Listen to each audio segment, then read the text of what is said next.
아멘. 오늘 말씀은 유다에 대해서 또 예루살렘에 대해서 하나님께서 이사야 선지자를 통해서 주시는 예언의 말씀입니다. 그런데 그 말씀이 징계, 심판에 관련되어 이야기를 하십니다.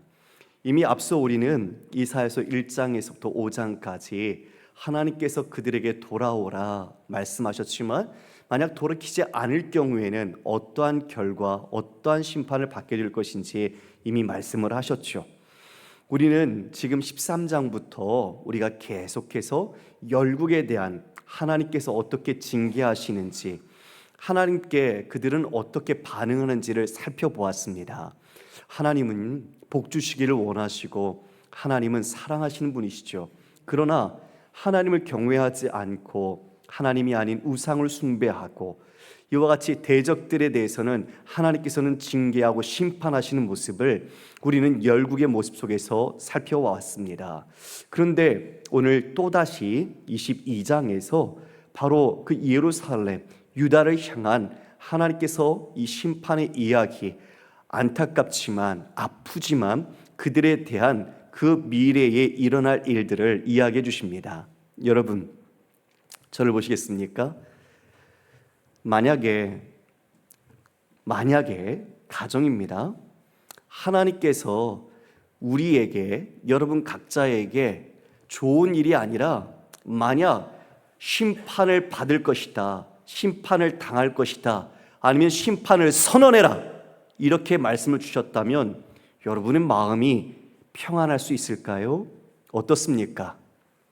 우리가 이 자리에 앉아 있지만 우리에게 주어진 신탁의 말씀이 이미 이 말씀 가운데 있는데, 이사야가 그 말씀을 환상으로 보고 그것을 이 백성들의 현실을 보면서 느꼈던 선지자의 아픔, 그 고통, 그 눈물이 바로 우리의 눈물이 되어야 하는데, 오늘 이 말씀은 과거의 이야기가 아니라 지금 우리에게 하나님께서 천지의 창조와 그리고 이 세상의 종말이 어떻게 될 것인지를 말씀해 주셨고 우리에게 이 말씀을 주셨는데, 우리는 그 말씀 가운데 어떻게 반응하고 있는지, 정말 영적으로 깨어 있는지, 아니면 우리는 영적으로 졸고 있는지, 본다고 하지만 보지 못하면서 보는 척하고 있는 건 아닌지, 듣는 것처럼 이야기는 하지만 듣지 못하고 듣지 못한 채로 살아가고 있지는 않은지, 우리의 굳건 우리의 껍질과 같이, 아니면 굳은 살이 배겨진 이런 잘못된 것들을 우리 또한 이 말씀 속에서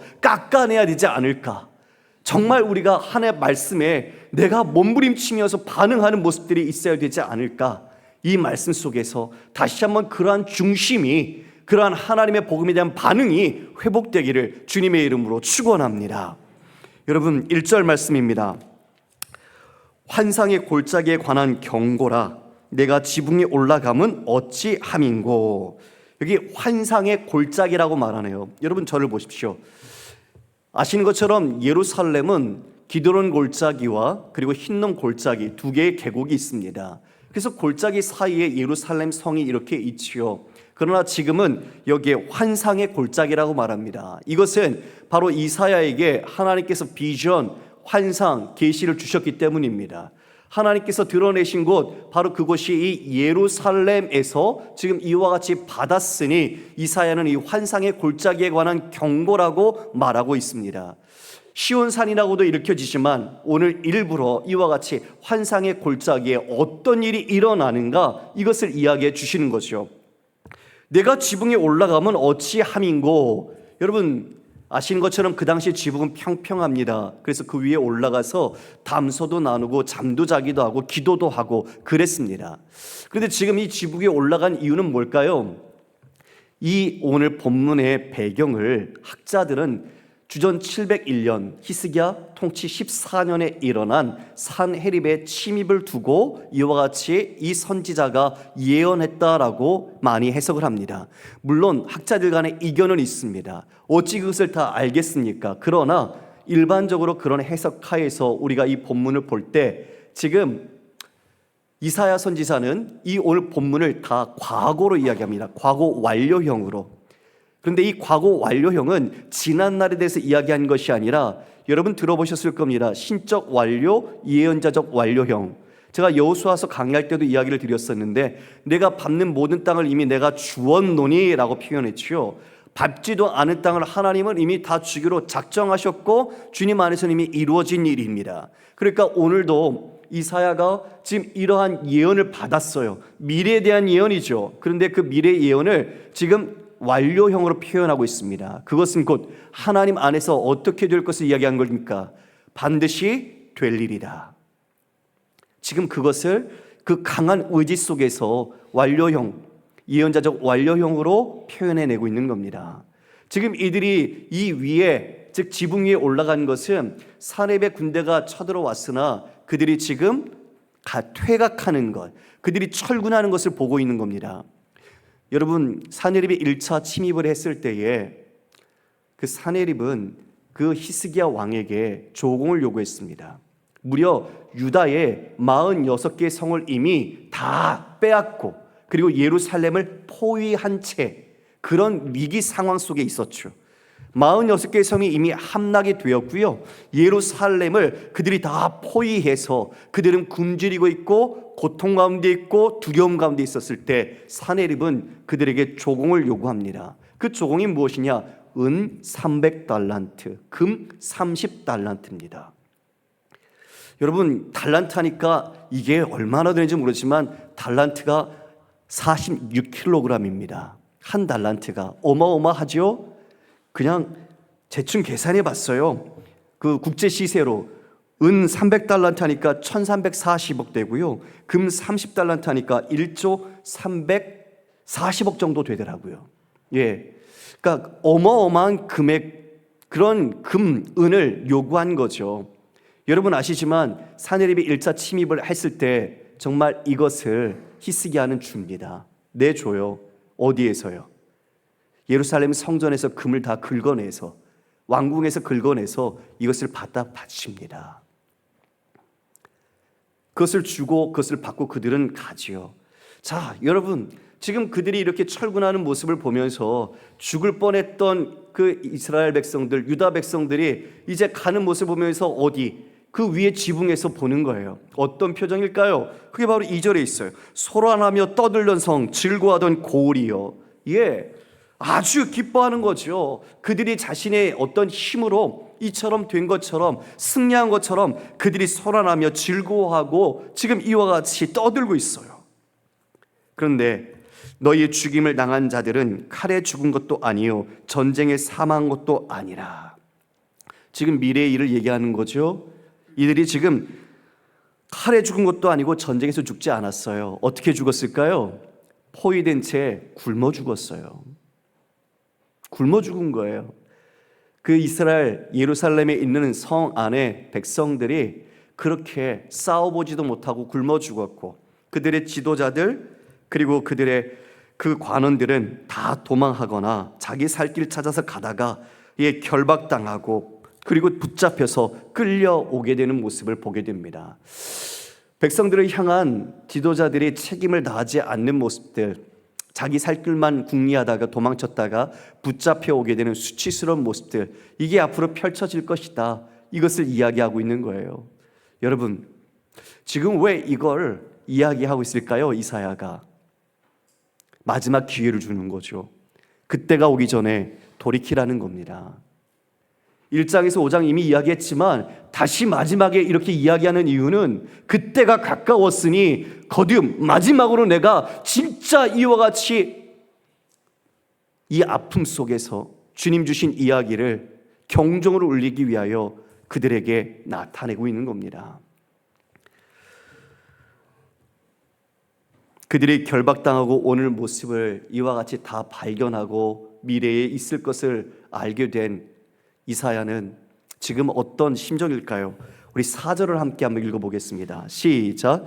그러므로 내가 말하노니 돌이켜 나를 볼지 말지어다. 나는 슬피 통곡하겠노라. 내 딸 백성이 패망하였으므로 말미암아 나를 위로하려고 힘쓰지 말지니라. 자신을 위로하지 말라고 하네요. 너무 고통스럽고 아픈 거죠. 이미 여러 차례 하나님의 말씀을 전했지만 자기의 백성들이 그와 같이 하나님께로 돌이키지 않는 모습을 보는 그 선지자의 마음은 그 누구도 위로할 수 없었던 겁니다. 이에 얼마나 마음이 아플까요? 자식이 올바른 길로 가야 믿음의 바른 길로 살아낼 수 있는데 그렇게 돌이키고 하나님을 사랑하고 섬기라고 이야기하고 하나님이 얼마나 너를 아끼시는지 이야기했지만 그 자식들이 자기의 하나님, 그 하나님의 뜻을 알지 못한 채 자기 마음대로 방황하는 그 모습을 볼 때 부모의 마음은 어떨까요? 찢어지죠. 아프죠. 그 정도면 다행이게요. 부모를 이용하네요. 마치 돌아온 탕자처럼 아버지에게 유산을 내게 주세요. 그 유산 가지고 내가 좀 살게. 아버지, 내게 유산 주세요. 먼저 죽으라는 거죠. 그렇게 받아가지고 나가서 방탕하게 다 쓰고 그 다음에 돌아오는 모습. 여러분, 진짜 우리의 자식들이 하나님의 말씀 가운데 바로 선다면 얼마나 기쁠까요? 우리가 선포하고 가르친 대로 돌아오면 얼마나 좋을까요? 그런데 세상에 빠져서 하나님의 백성이라고 하나님 교회 다닌다고 하지만 세상의 쾌락과 방탕에 빠져서 자신들 뜻대로 막 살고 심지어는 부모를 속이고 부모를 이용해서조차도 그렇게 악한 짓을 한다면 부모는 마음이 어떨까요? 하나님의 마음이죠. 지금 이 이사야의 마음이 나 내버려둬라. 나 실컷 울고 싶다. 나 통곡하고 싶다. 아버지의 마음이죠. 그렇게 외쳤는데, 그렇게 정신 차리라고 외쳤는데, 그렇게 돌아오라고 외쳤는데 여전히 들을 기가 없어서 돌아오지 못하는 자들을 향하여 실컷 우는 거죠. 예, 맞아요. 아픔이 지금 이사야를 삼키고 있는 겁니다. 내 딸 백성이 패망하였으므로 말미암아 나를 위로하려고 힘쓰지 말아라. 여러분, 잠이 옵니까?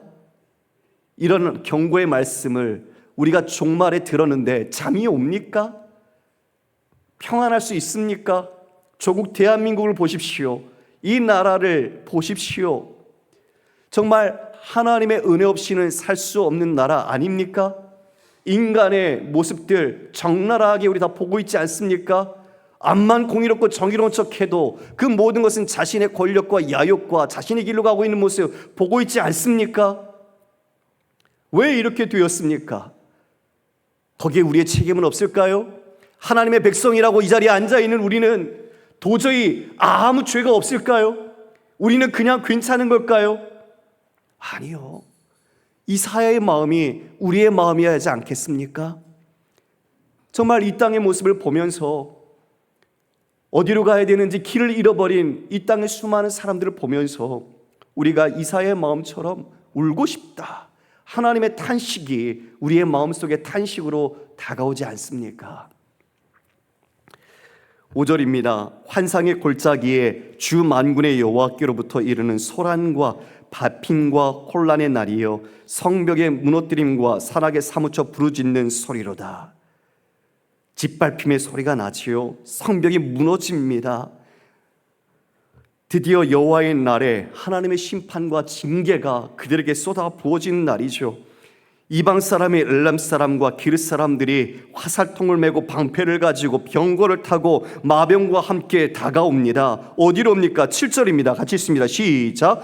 병거는 내 아름다운 골짜기에 가득하였고 마병은 성문에 정렬되었도다. 그들이 다 포위하고 둘러쌌습니다. 예루살렘은 그것을 이길 힘이 없어요. 그러면 여러분 어떻게 해야 될까요? 여러분 어떻게 해야 됩니까? 우리의 힘으로는 감당할 수가 없는데 지금 그러한 상황 속에서 여러분 같으면 가장 먼저 무엇을 하시겠습니까? 누구를 찾으시겠습니까? 맞습니다. 하나님을 찾아야 하죠. 하나님께 엎드려야 하죠. 하나님께 자신들의 구원과 하나님의 은혜를 구해야 하죠. 그런데 이들은 하나님을 찾지 않네요. 예루살렘 백성들이 하나님을 찾는 모습이 나타나지 않고 있습니다. 어떻게 할까요? 인간적인 방법, 자신들의 군사적인 방법, 바로 그런 조치와 강구를 그들이 실행합니다. 여러분들의 삶에도 여러 가지 문제들이 다가옵니다. 관계적인 문제, 경제적인 문제, 아니면 사업과 아니면 가정 안에 여러 문제들이 있죠. 여러분, 그런 문제들이 생겼을 때 여러분은 첫 번째 어떻게 하십니까? 그 문제에 대해서 실질적이고 그리고 바로 내가 필요한 것들을 준비하시면서 바로 그렇게 해서 그 문제를 모면하려고 하십니까? 아니면 그 문제 속에 정말 본질이 뭔지, 그 위기를 주신 뜻이 무엇인지, 이 상황에 나는 그리스도는 무엇을 해야 하는지 하나님께 물으십니까? 바로 지금 그것을 우리는 이 안에서 깨달아야 합니다.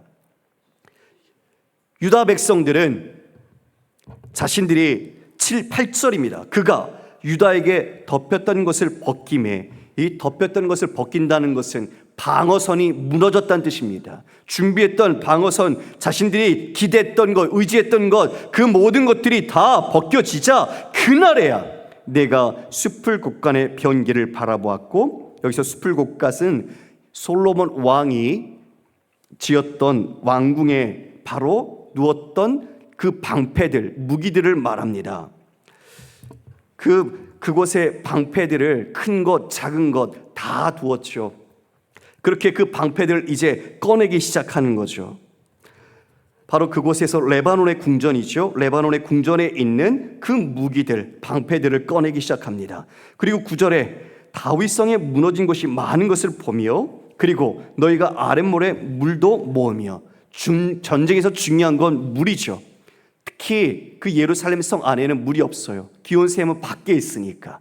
그렇게 그 물들을 그 안에 저장하는 것을 가지게 되는 거죠.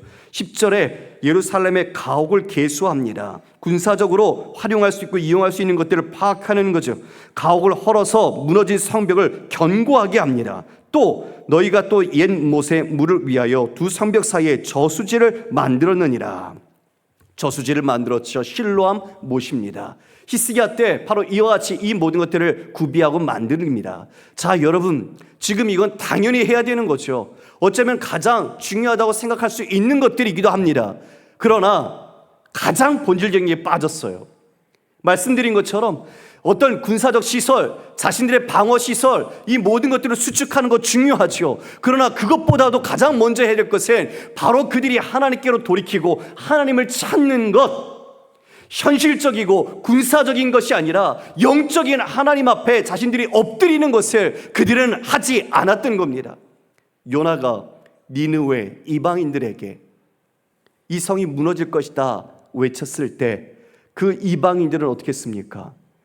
심지어 가축조차도 다 같이 금식하고 하나님 앞에 그들은 용서를 구했던 모습, 회개했던 모습을 봅니다. 그런데 지금 이들은 예루살렘 백성임에도 불구하고 자신들에게 닥친 문제 속에서 하나님을 찾지 않는 영적인 자신들의 방종과 영적인 자신들의 질병이 걸린 모습을 발견하지 못하고 있는 겁니다. 여러분, 우리도 그렇진 않을까요? 우리가 직접 해결하고 우리가 현실적인 문제들에 대해 대안들을 직접 계획하고 우리가 어쩌면 내가 위기를 만났더니 안 되겠다, 이제는 좀 더 준비해야지, 그렇게 하면서 가계부를 다시 정리하면서 돈을 어떻게 쓸지 필요하죠. 예, 그리고 보험도 어떻게 할지 필요하죠. 투자도 어떻게 할지, 야, 골드바를 사자, 코인도 사자, 좀 어떻게 해서든지 우리 좀 모아서 이런 어려움이 오면 우리도 대비하자, 그렇게 할 수도 있겠죠. 그러나 여러분, 가장 우리의 피난처요, 우리의 그 피할 바위가 되시는 분, 바로 하나님, 그분을 놓친다면 그 모든 것들은 아무 소용이 없습니다. 여러분 아시는 것처럼 느헤미야는 어떻게 했습니까? 느헤미야는 고국에 있는 그 성벽 다 무너진 것 다시 세웠죠.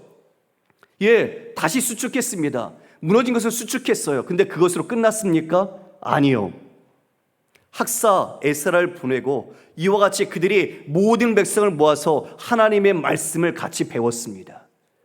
새벽부터 정오까지 수문학 강장에 모여서 하나님의 말씀을 다 풀어주고 같이 들었습니다. 그리고 그것만인가요? 아니요. 그 말씀대로 그 삶에 무너진 것들을 다 개혁하며 올바르게 다시 세웠습니다. 여러분, 우리가 그것이 필요합니다. 무너진 곳, 바로 외면적인 것, 그것은 쉽게 보이지만 정말 우리의 내면이 무너진 것은 잘 보지 못할 때가 많아요. 개구리가 점차 온도가 올라가는 그 물속에서 자기가 죽어가는 것을 모르듯이 우리도 신앙생활이라는 것에서 타성에 젖어서, 내 습관에 젖어서, 그리고 세상에 점점점 우리가 젖어가면서도 내가 죽어가는지 모르고 우리가 앉아있는 내 자신의 영적인 상태를 파악하지 못할 수 있다는 겁니다. 예루살렘 백성은 하나님의 백성입니다. 우리도 마찬가지죠. 그러나 우리가 진짜 그냥 이름뿐만이 아니라 우리의 삶의 실체가 얼마나 하나님 가운데 집중되어 있는지 돌아봐야 합니다. 여러분, 우리가 얼마나 사업을 하거나 아니면 문제가 생기면 기민하게 대처합니까? 조금만 손해를 보는 것 있으면 손해를 안 보려고 우리는 바로 대책을 세우고 거기에 맞게 여러 가지 플랜들을 세웁니다. 돈 문제, 관계 문제, 우리는 점차 그 모든 것들을 잘 해결하기 위해서 바로바로 대처합니다. 그런데 왜 영적인 문제만큼은, 왜 우리가 하나님과의 관계만큼은 왜 바로바로 우리가 하나님 앞에 순종하지 않고 바로 그렇게 하나님 앞에 대책을 세우지 않을까요? 내 죄를 보고도 우리가 내 눈에 눈물이 어느 순간 말라버린 것 같습니다. 회개하고 돌이켜야 하는데 예전에는 내가 눈물을 흘렸지만 이제는 내 마음을 찢는 회개가 몇 번 있었던가, 진짜 언제 내가 그랬던가 가물가물합니다. 왜 그렇습니까? 주님을 더욱 사랑할수록 그 사랑은 깊어지고 그리고 죄는 더 밝게 보일 것이며 우리가 주님을 사랑할수록 그 죄 앞에 우리의 마음은 더 아파야 할 터인데 어떻게 우리는 믿었을 때의 회개의 그 강도만큼 지금 우리는 왜 무릎도 꿇지 않고 우리가 눈물도 흘리지 않고 우리의 마음을 아파하고 가슴을 치며 하나님 앞에 돌이키지 않습니까? 바로 예루살렘의 백성의 모습이 우리의 모습이 아닐까, 그런 마음을 갖게 됩니다. 11절 하반절에 중요한 이야기를 합니다. 그러나 너희가 이를 행하신 이를 앙망하지 아니하였고 이 일을 옛적부터 경영하신 이를 공경하지 아니하였느니라. 진짜 그들의 문제를 이사야가 말하죠. 너희들이 이렇게 많은 것들을 대책을 세우고 수리하고 세웠지만 정말 중요한 것은 너희가 이를 행하신 이, 바로 이와 같이 너희의 수치를 드러내고 그 이방 민족들을 불러들이고 이처럼 너희들이 고통과 아픔을 당하게 한 게 너희를 지켜줄 하나님이 아니라 바로 너희에게 심판을 주시는 하나님이라는 것을 깨달으라는 거죠. 착각하고 있었던 그들에게 진짜 하나님의 마음을 보여준 겁니다. 하나님은 내 편이야. 하나님은 내가 어떻게 해도 그냥 나를 이끌어 주시는 분이야. 우리가 그냥 자동적인 그런 모습으로 하나님에 대한 생각을 갖고 있으면서 내 마음대로 하나님을 떠나 살면서 그렇게 방종했던 것, 그러나 이 모든 일이 하나님으로 말미암은 것이라는 것을 이사야가 이야기해 주는 겁니다. 충격이겠죠. 너희들이 하나님을 앙망하지 않았다, 그리고 옛적부터 경영하신 이를 공경하지 않았다. 여러분이 공경하다는 단어가 라라는 보다라는 뜻입니다. 앙망하다, 공경하다 모두가 다 보다라는 의미입니다. 그러니까 그들은 지금 눈에 보이는 것만 보았지 진짜 하나님을 보지 않았습니다. 믿음은 갖고 있다고 이야기를 하지만 믿음의 눈은 닫혀 있었고 어두웠었고 둔감했었고 그러면서도 본다고 착각했지만 정말 보는 것은 눈에 보이는 것밖에 없었던 거죠. 보이지 않는 것을 보아야 진짜 이 모든 현상의 이면에 있는 것들을 준비하고 우리가 싸울 수 있는데 그들은 현상에만 눈이 고착되어 있었던 겁니다. 우리 말씀 한 구절 읽을까요? 고린도후서 4장 18절 말씀입니다. 시작. 우리가 주목하는 것은 보이는 것이 아니요 보이지 않는 것이니 보이는 것은 잠깐이요 보이지 않는 것은 영원함이라. 이게 우리의 시력, 육안으로 보는 것은 현실적으로 보이는 것들입니다. 그러나 정말 중요한 건 보이지 않는 것, 우리는 그것을 추구합니다. 믿음도 보이지 않는 것의 증거죠. 보이는 것의 증거가 아닙니다. 그러므로 여러분, 우리가 지금 이 모든 현상들, 이 세상이 이루어져 가고 있는 모습들, 그리고 우리 삶의 모든 모습들에 나타난 외적인 모습이 아니라 그 모든 이면에 있는 보이지 않는 것들을 우리는 볼 수 있어야 합니다. 그것은 바로 믿음을 통해서 가능하고 말씀을 통해서 가능합니다. 그것이 우리에게 지금 이와 같은 고난, 고통, 어려움이 닥치기 전에 하나님께 돌이킬 수 있는 우리에게 주어진 은혜요, 우리에게 주어진 기회일 것입니다. 할렐루야. 이들이 이처럼 보지 않자 어떻게 됩니까? 여러분 12절 말씀, 그날에 주 만군의 여호와께서 명령하사 통곡하며 애곡하며 머리터들을 뜯으며 굵은 배를 뛰라 하셨거늘, 즉 이 모든 자신의 죄와 수치를 알고 통곡하고 회개할 것을 분명히 말씀하셨거늘. 13절 함께 읽습니다. 시작. 너희가 기뻐하며 즐거워하여 소를 죽이고 양을 잡아 고기를 먹고 포도주를 마시면서 내일 죽으리니 먹고 마시자 하는도다. 여러분, 지금 이렇게 이야기를 했는데, 주님의 말씀을 전했는데 어떻게 합니까? 그들의 행동은 먹고 마시고 그리고 우리 내일 죽자. 자, 오늘 하루 우리의 전부야. 이게 우리가 오늘 살면 돼. 오늘 잘 살자. 그리고 내일 죽으면 되지. 이것은 어떤 태도일까요? 쾌락에 빠진 태도이기도 하지요. 그러나 또 하나는 하나님에 대하여 눈먼 모습이 보입니다. 지금 이 세대 그리고 우리나라의 수많은 탐욕과 그리고 쾌락의 모습이 바로 이러한 모습 아닙니까?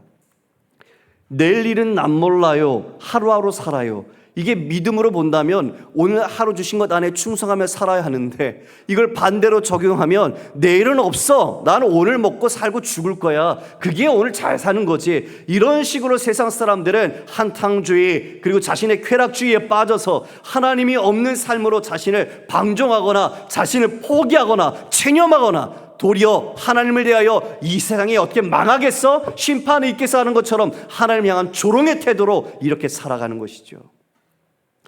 하나님의 백성들이 이와 같이 말한 겁니다. 이것을 하나님은 들으십니다. 소를 잡고 양을 잡자, 먹고 마시고 즐기자, 어차피 내일 죽을 거 우리가 오늘 그렇게 살자. 그 말을 들으신 하나님 어떻게 하실까요? 우리 14절 함께 읽겠습니다. 시작. 만군의 여호와께서 친히 내 귀에 들려 이르시되 진실로 이 죄악은 너희가 죽기까지 용서하지 못하리라 하셨느니라. 주 만군의 여호와의 말씀이니라. 만군의 여호와라는 단어를 두 번이나 문장 앞과 맨 뒤에 넣으셔서 분명하게 하나님께서 말씀하신 대로 이루실 것을 이와 같이 강조하십니다. 이 진실로 이 죄악은 너희가 죽기까지 용서하지 못한다. 그들의 패악, 그들의 완악함으로 말미암아 이제 심판은 확정된 겁니다. 용서받을 수 없습니다. 그들의 죄가 무슨 죄입니까? 하나님께서 돌이키라 하셨으나 회개하지 않고 돌이키지 않고 자신이 스스로 하나님께 대하여 대적하며 불신한 죄, 바로 그런 죄. 예수님께서 성령 회방죄, 모독죄에 말씀하셨죠. 결코 사함을 입지 못한다. 이사야가 눈물을 흘렸던 그 이유가 바로 이런 이유 아닐까요? 회개를 선포하고 돌이키라 이겠지만 회개하지 않고 하나님께로 돌이키지 않고 자신의 뜻대로 불신과 방탕과 탕욕에 빠져서 하나님을 저버린 그 모습, 바로 불신의 모습 속에 그들은 하나님께서 이 죄는 결코 사하지 않을 것이다, 준엄한 심판을 하나님께서 단호하게 말씀하셨습니다. 성도 여러분, 우리는 오늘 말씀 속에서 우리의 믿음의 삶을 돌아봅니다. 예루살렘만 포위되고 그리고 예루살렘이 무너진 것, 결코 그것은 과거의 일이 아니라 우리에게도 우리의 삶에 하나님께 주신 믿음으로 가정과 교회와 우리가 갖고 있는 공동체를 정말 어떻게 지켜야 하는가를 보게 됩니다. 말씀에 깨어 있어야 하죠. 진짜 보이지 않는 것을 보아야 하고 우리가 하나님 앞에 우리의 죄를 회개하며 늘 주님께 돌이키는 삶을 살아야 할 것입니다. 할렐루야.